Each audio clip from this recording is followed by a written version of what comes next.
Atau harta dalam pendapat lain, apa yang bisa diperjualbelikan dan sah menurut hukum syar'i. Ini juga kategori harta. Karena yang umumnya diperjualbelikan karena dia memiliki nominal, dan segala sesuatu yang memiliki nominal itu berarti memiliki manfaat. Jadi lengket dia, manfaat dengan harta itu lengket. Semakin banyak manfaatnya, semakin besar nominalnya.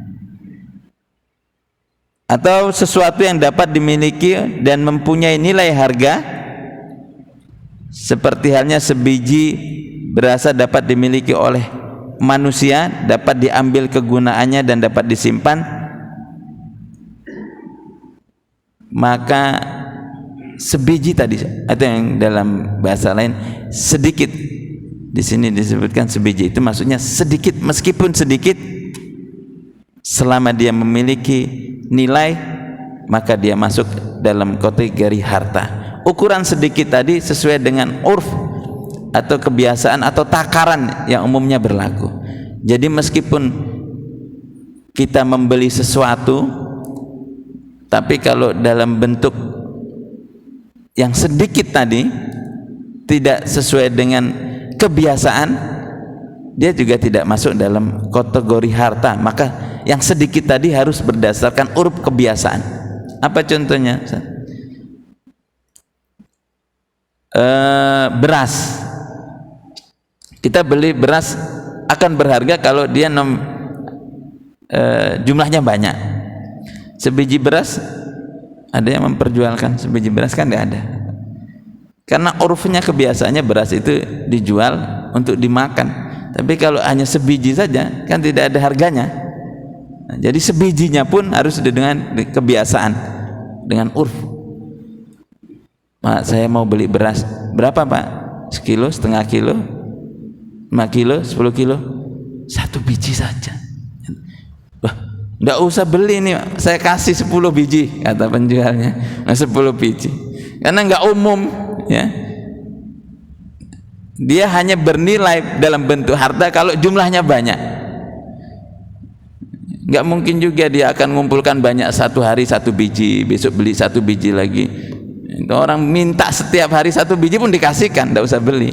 Karena kebiasaannya, urfunya, dia akan menjadi bernilai harta kalau dalam umuman kebiasaan itu nominalnya banyak gitu. Jadi kalaupun dipecah, dia tidak masuk dalam kategori harta. Tapi ada juga yang kebiasaan, urfunya meskipun kecil, nilainya tetap mahal. Emas gitu. Berapa Pak takarannya?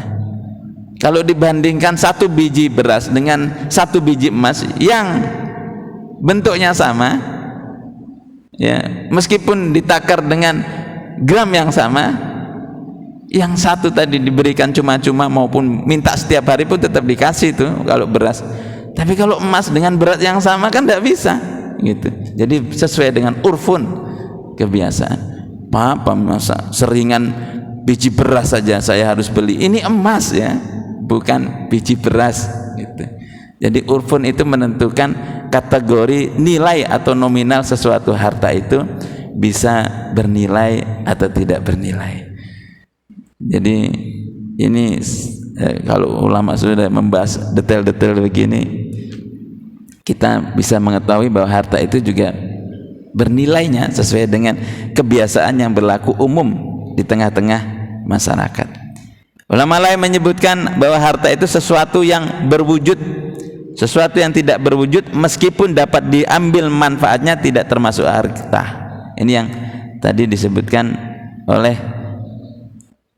Hanafiyah, kelompoknya Hanafiyah. Tetapi dia bisa dimiliki, bisa dimiliki tapi tidak masuk dalam kategori harta, ya. Misalnya dia hanya dapat manfaatnya saja, karena manfaatnya tidak ada wujudnya, maka dia tidak dalam kategori harta. Ini yang golongan Hanafiyah tadi. Atau sesuatu yang dapat disimpan dalam waktu yang lama atau sebentar dan dapat diambil manfaatnya ketika dibutuhkan. Ini mukhtasornya. Jadi dari beberapa pendapat ulama yang banyak definisinya tadi, harta itu dapat disimpulkan sesuatu yang disimpan dalam waktu yang lama atau sebentar dan dapat diambil manfaatnya ketika dibutuhkan. Ini kategori harta secara umum yang bisa kita ketahui dari definisi harta menurut berbagai mazhab ulama. Menurut Hasbi As-Siddiqi mendefinisikan harta dengan berbagai definisi yang memiliki dampak logis dengan rumusan yang disebutnya 3. Pertama apa? Masuk dalam kategori harta bahwa harta sekalipun berwujud dia tidak milik sepenuhnya bagi seseorang yang memilikinya. Karena pada konsepnya, jadi kalau kita memiliki harta yang memiliki nilai manfaat nominal tadi tidak sepenuhnya milik bagi dirinya, karena pada konsep syariah ada titipan orang lain yang dimasukkan pada setiap harta yang kita miliki. Nanti kita bahas di bawahnya dengan ayat-ayat Al-Quran. Yang kedua,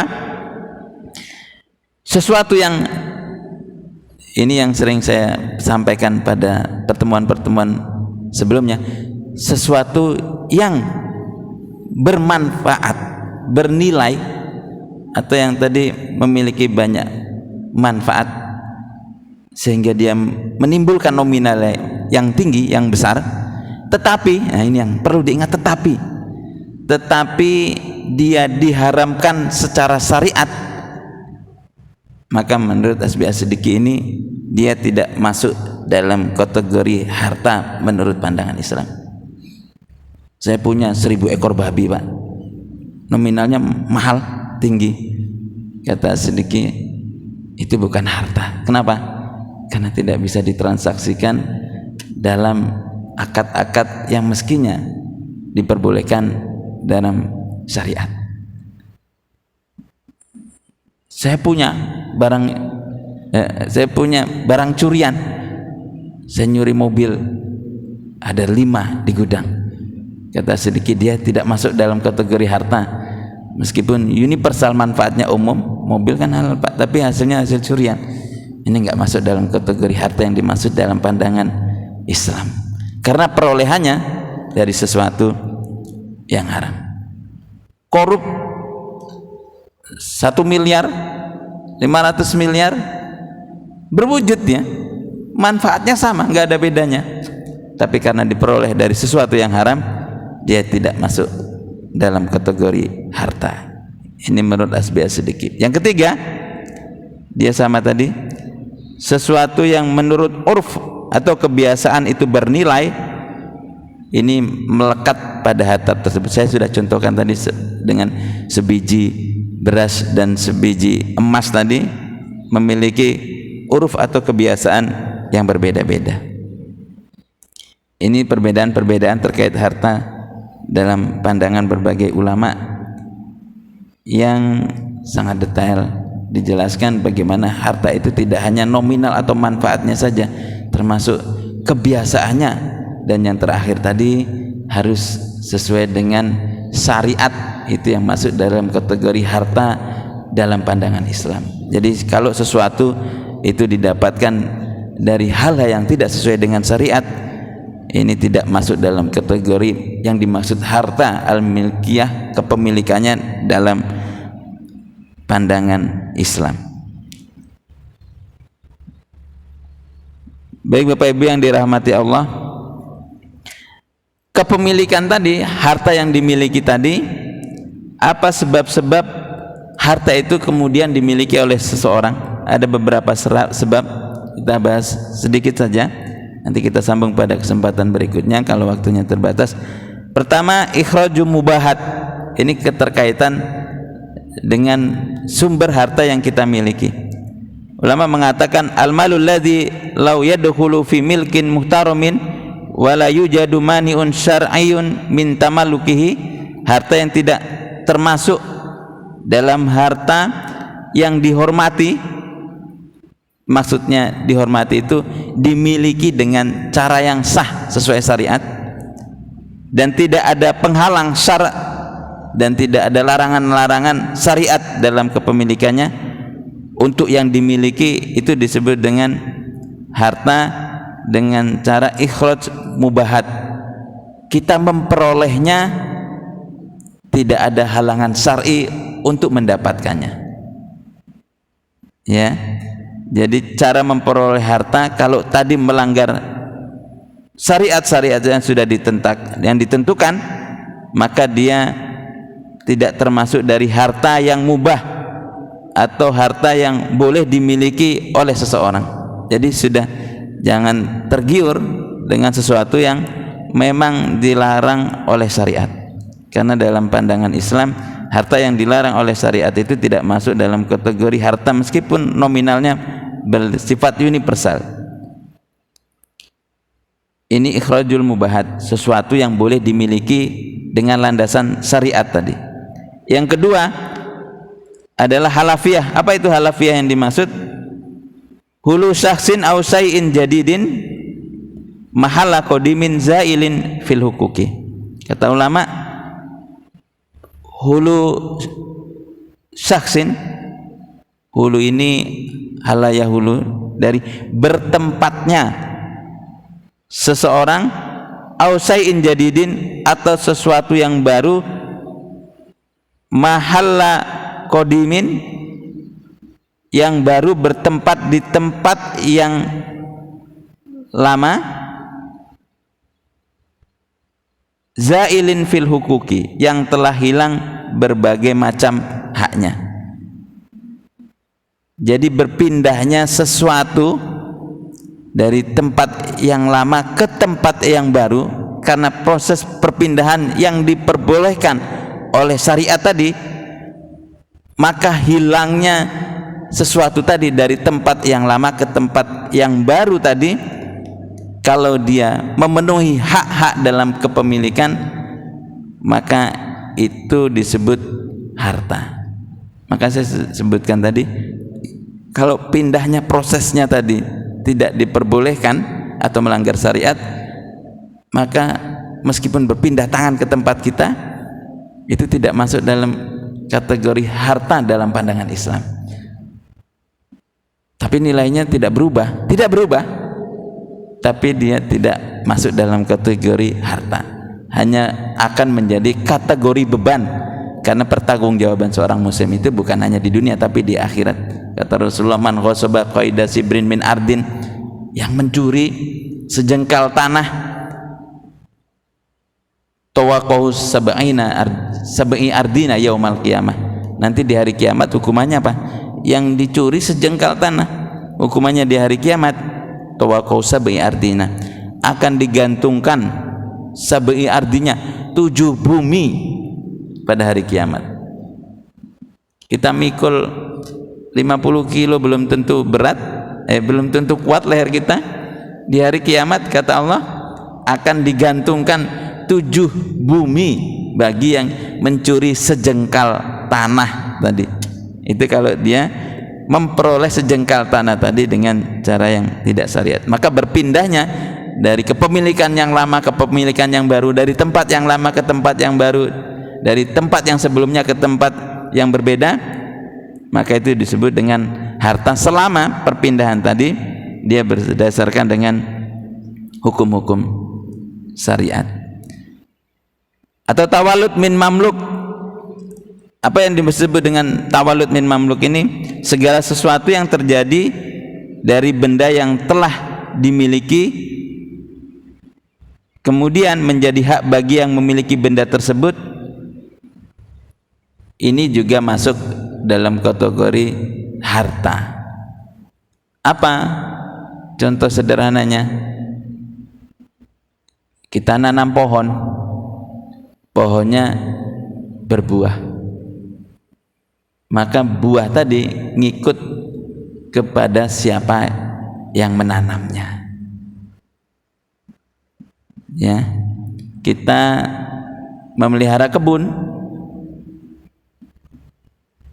kebunnya menghasilkan, maka hasil kebun tadi milik yang menanam kebunnya. Begitu. Jadi kalau kita ada transaksi jual beli tanah yang di atasnya ada pohon kelapa, itu harus jelas akadnya.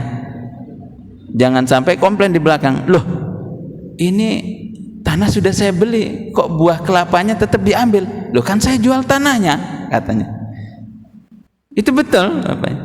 Maka harus jelas tanah beserta aset di atasnya harus disebutkan. Gitu. Kenapa? Karena yang nanam dulu dia pohon kelapanya, buahnya berarti masih milik dia. Tapi harus jelas kalau tanah yang saya jual itu beserta dengan aset di atasnya, jelas. Maka orang, Pak saya jual tanah ya Pak. Oh sini saya beli, berapa tanahnya? Di mana lokasinya? Di ujung desa Joni itu. Lihat ke sana, wah luar biasa ini ada pohon sawitnya. Maka akadnya jangan jual tanah, jual kebun. Nah, nanti di hoax sama pemilik penjualnya, loh kan saya jual tanah saja, makanya saya jual murah, kebunnya nanti masih saya panen. Gitu. Nggak bisa, dia satu paket jualannya, harus jelas. Nanti komplain di belakang. Bisa seperti itu, bisa. Karena wakaf saja bisa, Bapak Ibu. Yang sudah terlepaskan sama. Wakaf dengan akad jual beli ini sama, bedanya kalau wakaf itu diberikan. Boleh orang yang berwakaf, Pak saya wakaf di situ ada tanah, tapi ada 10 pohon kelapa, pohon kelapanya saya tidak wakafkan, yang saya wakafkan tanahnya. Gitu, jelas. Ya, itu kok wakaf kelapanya dibeli, ambilin terus gitu. Nah, ya karena yang diwakafkan tanahnya saja, pohonnya tidak. Maka kalau dalam jual beli ini yang disebut akadnya harus jelas. Makanya orang survei kok, wah banyak ini pohon-pohonnya yang menghasilkan, kalau dijual 50 juta murah, ini mestinya umumnya 100 juta. Ternyata yang dijual tanahnya saja, pohon sawitnya nggak dijual. Marah nanti orang itu ya. Yang disebut dengan tadi yang disebut tawalud min mamluk ya, jadi segala sesuatu harus diperjelas ya kepemilikannya, karena segala sesuatu yang lahir dari yang aslinya dimiliki maka dia menjadi miliknya gitu. Yang keempat, salah satu penyebab kepemilikan harta adalah pekerjaan ya, al-amal. Jadi kalau kita bekerja, sesuatu yang kita ganti dari jam yang sudah kita keluarkan, maka upah dari setiap waktu yang kita berikan kepada orang lain atau yang kita gunakan untuk aktivitas itu masuk dalam kategori harta. Ini beberapa proses kepemilikan dalam harta tadi, jalur-jalur kepemilikan yang dapat kita peroleh sehingga segala sesuatu yang bermanfaat itu menjadi milik kita. Ada masih sambungannya, kita bahas dalam pertemuan selanjutnya. Semoga yang sedikit ini memberikan manfaat. Usikum wa nafsi bitaqullah. Assalamualaikum warahmatullahi wabarakatuh.